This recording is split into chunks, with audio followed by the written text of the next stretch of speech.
Well, at this point, I'm pretty much on standby until I get rid of these cabinets because I need the room in here. I did throw in some of my camping stuff that I already had set up for my Jeep. About the only thing I think that I can do is to cut a 14-inch by 14-inch hole in the ceiling and then install an exhaust fan. Um, I think that's going to be about the only thing that can be done right at this point until I get a little bit more room in here and I'm able to do some insulating and start putting up the ceiling. Yeah, I'm thinking these security bars are going to have to go too.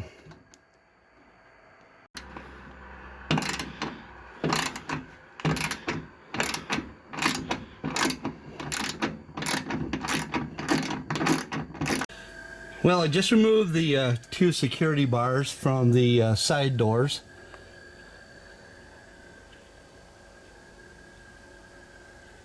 They weren't too bad to take out. Obviously, someone had used some sort of a sealer on the threads. They gave me a little bit of trouble at first, but then they popped free.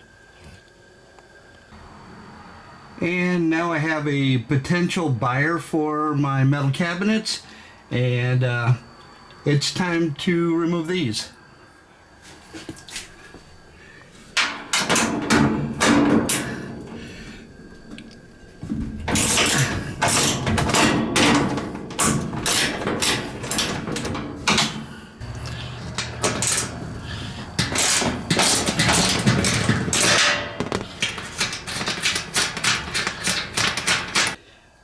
With a potential buyer coming up this weekend for the cabinets, I got this last cabinet removed and just laid it down.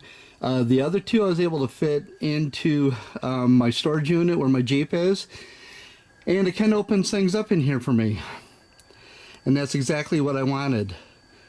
I wanted to kind of do a layout like I had in my Ford Econoline. I think everybody puts a bed back here. It's either this way or, you know, the long way. And the way I had it in my Ford van was I had one back here, and that's because I wanted a little bit of a garage so I could put some things into. And then I thought maybe a small cabinet at the front left and right side of the bed, and then maybe a set of cabinets with a countertop and a stove up here, 2-burner stove, and then over here on this side I would end up having again, like I said, a cabinet, and then have a smaller cabinet with a sink in it that's going to extend into the smaller portion of my side door. These upper rails, they seem to come out pretty easy, but the ones that I seem to be running into a little bit of stumbling block are these down here. I'm not sure if they're just screwed in or if they're, you know, fastened underneath through the floor or what, but so far those are getting to be a pain right in the butt. Well, supposedly there is a buyer coming up from New York City who says that he wants these cabinets.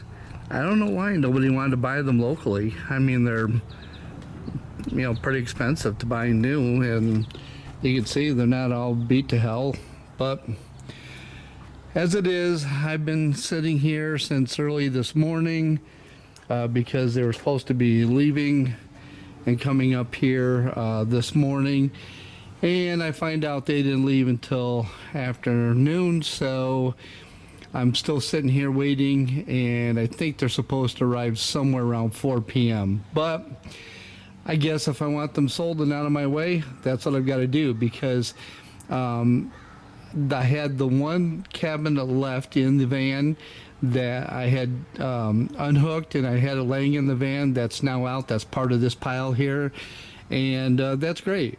You know, get rid of them, put some cash in my pocket. And as you can see, my storage unit is totally filled right up. I've got all my camping supplies that have been sitting in bins anyway, just to go into the Jeep. And as soon as I get the van cleaned out, and then I start getting some things done to it, as you know, as it progresses, then a lot of this stuff will end up going into the van. so that will free this up. But in the meantime, my main thing was to get my Jeep in here and also fit the kayak in here. Well, even though I had to wait over 7 hours for this person to show up, the main thing is the cabinets are gone, and he also bought the three-piece ladder racks that I had for sale.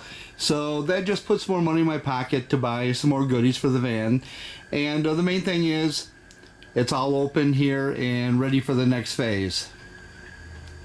The 7 hours wasn't a total loss, because as I sat here waiting, I did a lot of little odds and ends. And one of the things I did, I like this stuff.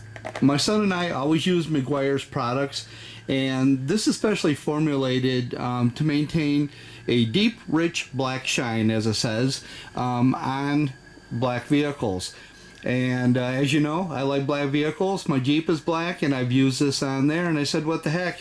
My van was in the shade at the time, early in the morning, and I decided to give it a try. I detailed the entire outside of the van, and it looks beautiful. I don't do product endorsements. In fact, I kind of personally shy away from YouTube videos that say, 5 things you must buy, 5 things that you shouldn't buy, because everybody's budget is different, and everybody has different likes and dislikes.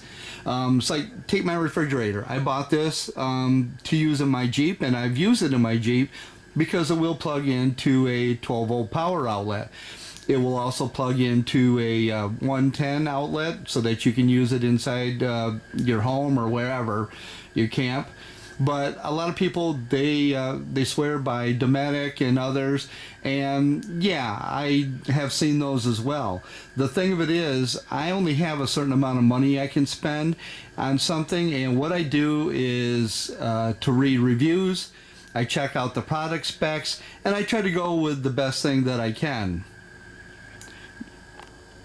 This fridge just happens to be the thing that works for me. It's not a dual zone, so it does not have, freezer and refrigerator capabilities. It's just a single zone, and I just needed to keep my food cold. It has an electronic display. It also has a setting that if you have this plugged into a 12-volt power port and your battery starts diminishing in power, this will cut off to keep your battery from dying, so that you're not left with a dead battery and stranded. But this is a 37 quart, and it holds everything that I want. And right now there obviously nothing much but water in there, but this top also reverses. You can unhook this tether and then go over here to the hinges and pop this door off, and you can switch it to the other side. It may not be a Dometic or some of these other brand names, but it works for me, and for me that's all that counts, especially since I'm paying for it. And it'll be the same for you. Yesterday, the guy that was coming up to get the van cabinets, like I said, was supposed to be here in the morning and didn't show up for 7 hours later. Well, anticipating that he was going to come in the morning, I said, oh, I've got plenty of time to grab some breakfast. So I did a quick breakfast run to McDonald's, and I think that was my fatal mistake. I bought 2 of the breakfast burritos, which I've had before and I like, and I got a medium orange juice. Well, as the hours dragged on waiting for this guy, all of a sudden my stomach started doing the grumbling. And then I knew what was coming, and then the grumbling turned into cramps. And I'm thinking, all of my cabinets are sitting outside. I can't just take off. I've got 2 vehicles here. I can't just leave things open and unlocked. So there was one other thing that I had to try out, and this may answer a question for some of you. And of course, that question is, where do you poop?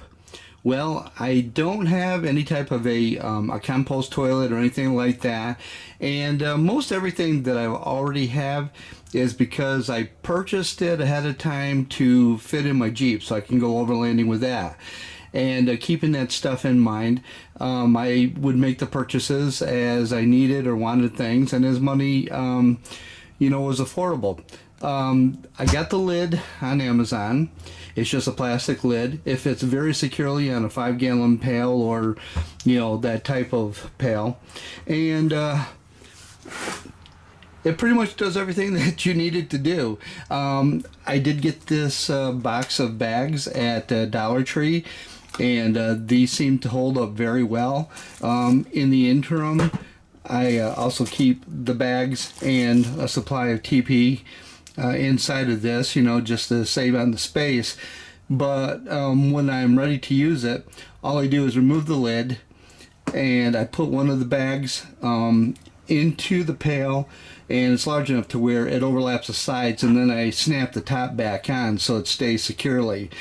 And then for the inside, for absorption, you can use sawdust, or I even saw in one of the someone else's YouTube videos where they went to Tractor Supply and they purchased, I think it was a pelletized horse bedding, and she was saying that worked very well, was very absorbent, it absorbed and broke down. You can also use newspaper as well. I've used that, and everything worked out fine. So I guess we've answered that question. And for power right now, I'm using exactly what I purchased to to fit within the confines of my two-door Jeep JK. And this is NoKatel solar generator. I believe it's only 500 watt. It's not real big, but it does what I need it to do. And it's got a 12 volt power outlet. It's got some DC outlets, which I bought adapters for, that plug in here and then give you a connection point for positive and negative. You also have USB-C, and then you have different USB-A or standard outlets here. One is a fast charge, the other one is just a regular charge, and then of course you have your two 110 volt outlets.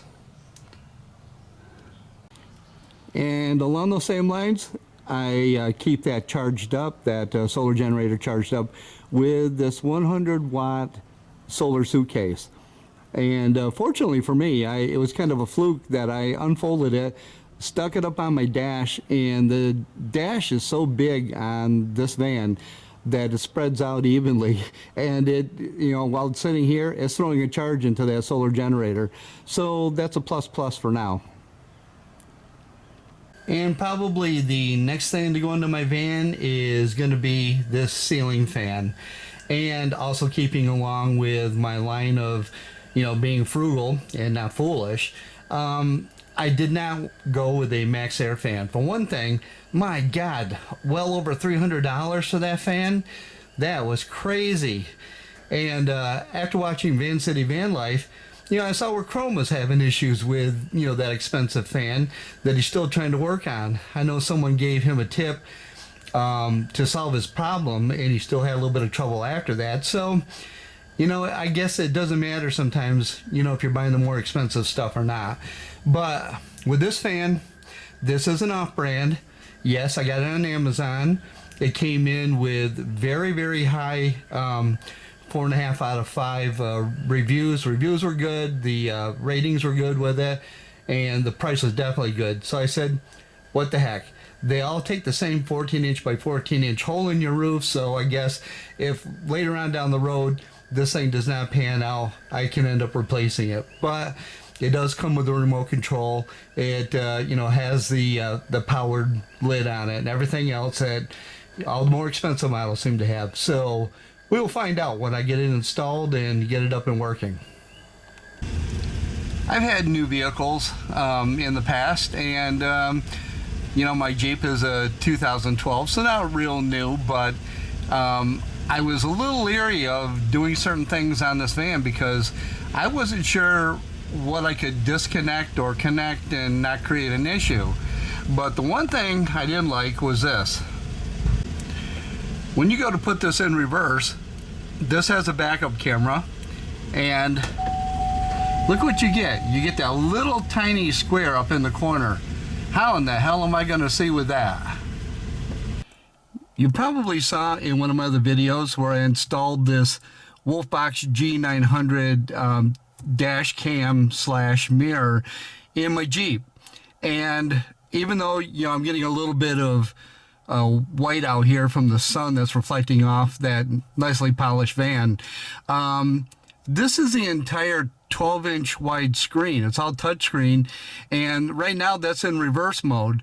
So what would you go with? The little square up here on the stock mirror, or would you replace it with one of these that will give you a full view? Now, as you can see, I have it on a timer, so that as it times out, the screen will go dark. And like I said, it's just a touch screen. Now, if you wanted to see what was ahead of you, it even does split screen. But let's say you wanted to see what was ahead of you or behind you. It's just a matter of swiping the screen. And for me, I love a bigger field of view than that little square. So if you would, let me know in the comments section if I'm able to just unplug the connection from the back of the stock mirror and install this, and you know, without screwing something up. I would appreciate it. Thank you. So to close out this video, I just want to give you a little bit of update of where I am with the cabinets and all that stuff. And I just wanted to say thank you so much for all the comments, and especially to all the new subscribers. Now, I know this is a new channel. I know that nobody knows I used to have another channel. It was called Life is About Adventure, and I had that for 6 years, and I had 6 years worth of videos and my entire channel wiped out. Had no idea why, never got a copyright infringement or anything like that. All of a sudden it disappeared. And kind of like a double-edged sword, I had all of my videos backed up. The portable hard drive kind of crapped, and then also the hard drive on my computer, the computer ended up crapping. You talk about a perfect storm. So I ended up buying a new laptop, and I bought a new solid state hard drive, and I make sure everything is double and triple backed up. So it means a lot to me that you know, so many of you have subscribed, and I really do appreciate it. And hopefully, you know, like I said, you'll still follow along and see what I've gotten done, and you know, kind of go from there. So if you're not a subscriber, please consider subscribing, and thank you very much for taking your time to watch my videos. Wait, don't go just yet. Hang on, just to fill you in real quick. The rails that were on the upper, holding the upper part of the cabinets on, those obviously came off real easy on both sides. The ones that I was having trouble with down on the floor, those things I found out had a little bit of corrosion on the threads. That's what made it so hard. But I did end up getting them out. I had a set of Torx bits, believe it or not, from Harbor Freight that worked excellent, and I got those out. And the next thing I think is to remove this rubber liner, because underneath this is kind of like a felt type of insulation, and I just want to get that removed. I'll keep it because it's pretty close to what I'm going to need to use, you know, as a template to cut out rigid insulation. I plan to use the floor and then the plywood. So things are going to be moving along, and like I said, I just want to thank you again for, you know, sticking around and watching this video. Hope everybody had a safe holiday weekend, and just remember, we're enjoying the freedoms that we have today because there were so many others that made the ultimate sacrifice.